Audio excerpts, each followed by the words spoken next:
trapped by trees. The wind moaned through the smoke vents of the roof of the big engine shed at Tidmouth. Now and then the moan became a whistle during the stronger gusts. The engines listened anxiously. "I hope it doesn't blow the signals down, like it did that time when we all had to be flagged signal from Knapford," said Henry nervously. James, who had learned a lesson that day, agreed. But the wind had not died down by that morning. "Ouch!" exclaimed Henry as he came out of the shed. "I don't like this." "Pah!" scoffed Gordon. "Not scared of a bit of wind, are you? Whatever would happen to my express if I'd let a little bit of wind bother me?" "Well, you just be careful," snorted Henry. "I expect the bell on the viaduct is ringing like mad today."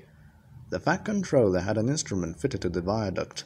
Driven by the wind, this rang a warning bell on the nearest station at each end when the wind was too strong for trains to cross safely. "Pooh," said Gordon again. "I've no time to worry about that." His outward journey went well, in spite of the wind, but he was stronger by the time he set out for home, and he began to regret his boastful words. But at the station before the viaduct, the signals were clear. "That's all right, Gordon," said his driver. "Away we go, but I think we'll cross as fast as we can, just in case." Gordon was still anxious, but then he remembered his passengers and what he had said to the others that morning. "I daren't stop now," he thought. "They'll laugh at me." When they reached the viaduct, Gordon was glad they were going fast. The wind, funneling up the valley, hit them like a sledgehammer.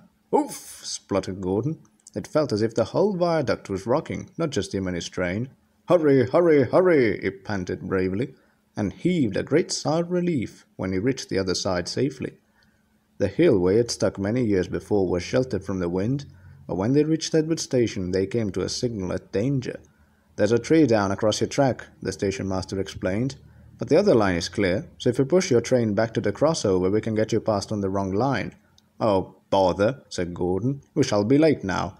"It can't be helped," said his driver, and he put his hand on Gordon's reverser. As he did so there was an extra fierce gust of wind.